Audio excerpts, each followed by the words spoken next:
You won't believe the scene I walked in on. It was my first day, and the previous maid was literally sprinting down the grand driveway, sobbing, not even bothering to collect her final paycheck. She just yelled over her shoulder, "They're demons. Unholy terrors," as she fled. And I, like the fool I was, thought, how bad could 4 children be?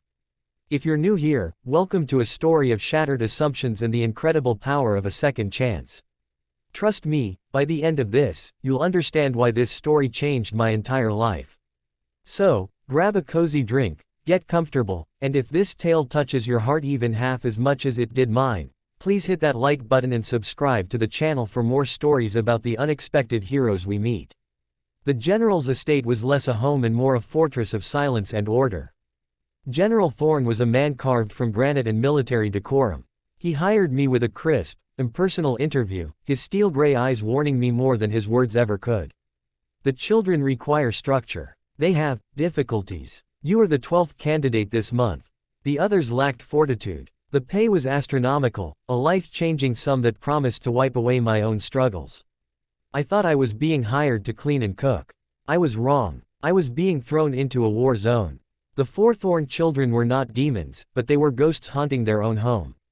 There was 14-year-old Liam, whose anger was a volatile shield, breaking anything he could get his hands on. 12-year-old Chloe communicated only in scowls and slammed doors. 8-year-old twins, Ava and Noah, were a whirlwind of chaotic destruction, pulling pranks that were less playful and more cries for attention. Their mother had passed away 2 years prior, and in her absence, the general had built a wall around his heart so high that his children were left in the cold shadow of it. They weren't malicious, they were drowning in grief, and they'd learned that driving away every adult was the only way to avoid the pain of eventually losing them, too. My first week was a symphony of disaster. Glue on my chair, salt in my coffee, my favorite scarf shredded. I found dead bugs in my bed and live frogs in my boots. Liam would blast music to drown out my voice, Chloe would, accidentally, spill juice on freshly mopped floors, and the twins were masters of the ambush. I cried every night in my small, sterile room, clutching the photo of my own son, who was living with his grandmother while I tried to build a better life for us. I was failing. I was on the verge of becoming the 13th maid to flee. The breaking point came on a rainy Tuesday. I had spent all morning baking their mother's famous apple pie recipe, a desperate, heartfelt attempt to bridge the gap. As I placed it on the table, beaming with a fragile hope, Noah tripped and sent the entire pie crashing to the marble floor, a gooey, shattered mess. The children laughed, a hollow, joyless sound. And I snapped, not in anger, but in utter defeat. I sank to the floor amidst the porcelain shards and sticky apples, and I wept. I didn't try to hide it. The children fell silent, staring at the raw, unexpected display of emotion. They were used to anger, to frustration, but not this. The next day, a man arrived at the door. He wasn't the general. He was Marcus, the new landscaper, and he had his young daughter, Lily, clinging shyly to his leg. He was a single dad, his eyes holding the same weary, loving light I saw in the mirror. He needed the work, and the general, impressed by his service record, gave him a chance. The children, predictably, targeted him immediately. A water balloon aimed at his head, tacks on his lawn chair. But Marcus didn't flinch. He didn't yell. When a water balloon splashed against his chest, he simply looked at the snickering Liam and said, "Good aim." The water pressure in these things is tricky. He then handed a trowel to a bewildered Noah and said, "You look strong. Want to help me dig?" Something shifted. Marcus saw the children not as problems to be managed, but as wounded souls to be understood. He talked to Liam about engines, not as a scolding adult, but with genuine interest. He complimented Chloe's hidden sketchbook, finding the beauty in her dark, angsty drawings. He got down on his knees with the twins and showed them how to plant sunflowers, his voice a calm, steady rhythm in their stormy world.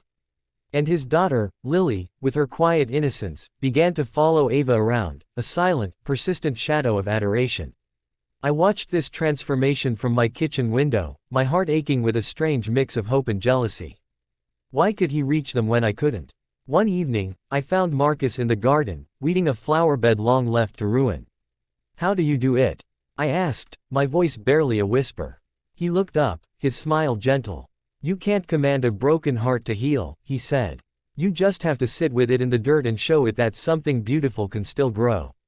That was the turning point. I stopped being the maid and started trying to be a person. I shared stories about my son. I stopped forcing them to eat their vegetables and instead asked them to teach me their favorite video game. I stopped cleaning around them and started cleaning with them, turning it into a game. It was messy, and it was slow. There were setbacks, days when the old anger resurfaced. But the fortress walls were crumbling. The real miracle happened on the day of the school parent-teacher conference. The general, called away on urgent business, couldn't attend. The children were devastated, another public confirmation of their unimportance. I saw Liam's face harden, preparing for the humiliation. And that's when Marcus and I did something reckless. We went. He put on his best shirt, I wore the one dress I owned, and we walked into that school, a makeshift, patched-together family. We sat through those meetings, Marcus speaking with a father's authority about Liam's potential, me proudly showing Chloe's art teacher the sketchbook I'd secretly had bound. The children watched us, their eyes wide with something they hadn't felt in years: pride. They weren't the general's problem children, they were kids with two adults who were fiercely, publicly, in their corner. A few weeks later, the general returned.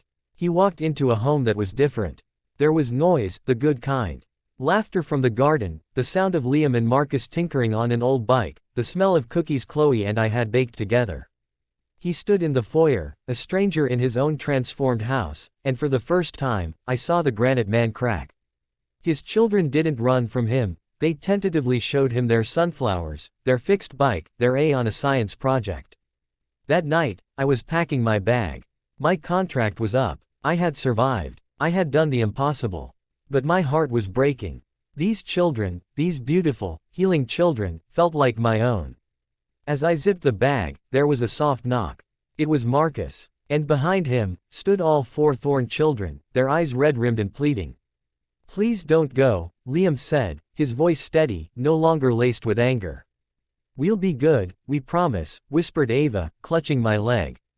Chloe just held out a new drawing, a picture of all of us, including Marcus and Lily, standing in the garden, under a giant, smiling sun. But it was Marcus who truly undid me.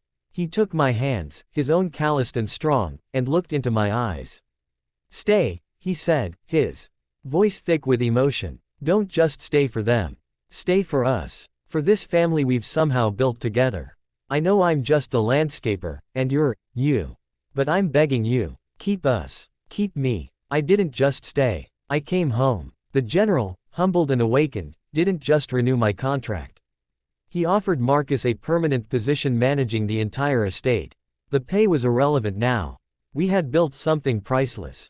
So, you see, that maid you saw running away at the beginning of this story, that was the old me. The one who thought love was about control and order. I learned that love is about showing up, getting your hands dirty, and planting seeds of hope in the most barren of soils. The general's kids didn't need a maid, they needed a heart. And in the most unexpected way, so did I. We found it, not in perfection, but in our beautifully broken, patched-together family. If you believe in the power of second chances and the families we choose, let me know in the comments. Share your own stories of unexpected connections. And don't forget to like and subscribe, because everyone deserves a story that reminds them that love is the most powerful force in the universe. It can even tame a general's army of 4. Thanks for watching.